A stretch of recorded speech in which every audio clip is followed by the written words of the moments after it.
আসসালামু আলাইকুম বন্ধুরা, কেমন আছেন সবাই? আশা করি ভালো আছেন। আমি হারুন বিন জলিল, কৃষকের স্বপ্ন চ্যানেলের পক্ষ থেকে আপনাদেরকে জানাই অভিনন্দন। হ্যালো বন্ধুরা, বর্ষাকালীন চিচিঙ্গা চাষের আরও একটি নতুন ভিডিও নিয়ে আপনাদের মাঝে চলে এসেছি। আপনারা এখন দেখতেই পাচ্ছেন স্ক্রিনে, এটি আমার সেই বর্ষাকালীন যে চিচিঙ্গা চাষ করেছিলাম সেই জমিটি।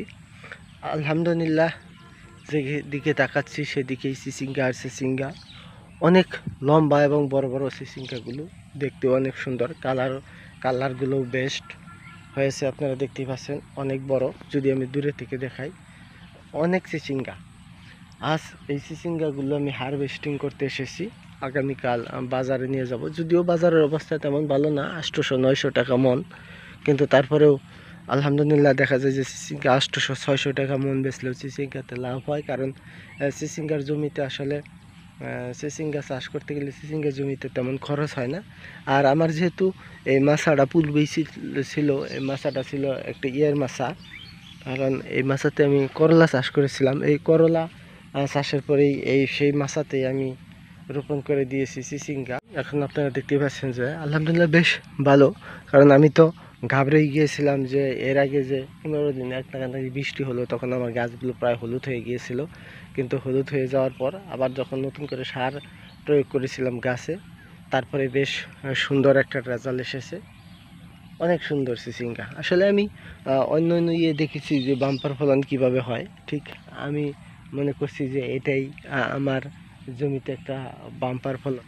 কারণ এতগুলা চিচিঙ্গা আমার জমিতে এইভাবে নামাতে পারবো আমি, আল্লাহ রহমতে, আল্লাহ পাক যে আমাকে দান করবেন এটা আমি ভাবতে পারিনি। আসলে সব কিছু দেওয়ার মালিক হচ্ছে আল্লাহ। আপনারা দেখতেই পাচ্ছেন যে আসলে যেদিকেই যাচ্ছি সেদিকেই চিচিঙ্গা আর চিচিঙ্গা, অনেক চিচিঙ্গা।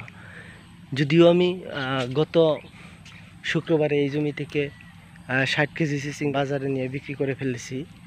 তার আগে তো কয়েক ধাপে আমি এখান থেকে চিচিঙ্গা বিক্রি করেছি 60 কেজি, 1 মণ, এইভাবেই।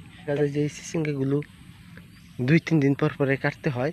আর এরপরে যদি কাটি তাহলে চিচিঙ্গাগুলো মোটা হয়ে যাবে। আর চিচিঙ্গাগুলো যদি মোটা বেশি হয়ে যায় তাহলে দেখা যায় যে চিচিঙ্গাগুলো ঠিক মার্কেটে চলতে চায় না, নিতে চায় না। এখানে দেখতেই পাচ্ছেন যে এই যে একই গাছের গুড় থেকে 3টি চিচিঙ্গা একই সময় পরিমাণভাবে ধরেছে। আসলে এখানে যেহেতু 2টি জাত, এখানে এই 3টা যে চিচিঙ্গা রয়েছে 3টি হচ্ছে একটি জাত। আর এখানে যে 2টি চিচিঙ্গা রয়েছে এই 2টি চিচিঙ্গা একটি জাত। কারণ 2টি 2 নমিনার কালার। তবে সবচাইতে মার্কেটে এই কালারটা সবচাইতে বেশি চলে, কারণ এটা একটু হালকা হালকা সবুজ সবুজ ভাব আছে। এই চিচিঙ্গাটা সবচাইতে মার্কেটে বেশি চলে। তবে এই চিচিঙ্গাটাও চলে, তবে এই চিচিঙ্গাটা লম্বা হয় বেশি, চিকন হয় বেশি। এই চিচিঙ্গাটার চাহিদা একটু কম থাকে। যাই হোক, আলহামদুলিল্লাহ আমার 2টা জাত রোপণ করেছিলাম। 2টা জাতই বেশ বেটার রয়েছে, 2টা জাতি খুব সুন্দর।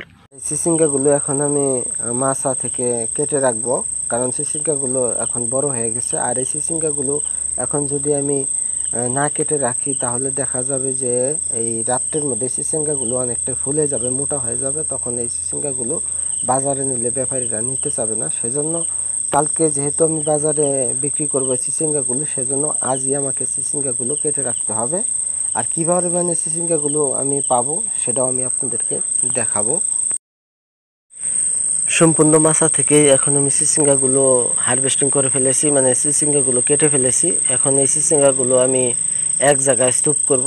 স্তূপ করার পরে আমি আপনাদেরকে এখন দেখাচ্ছি যে আসলে কতটুকু চিচিঙ্গা হয়েছে আমার।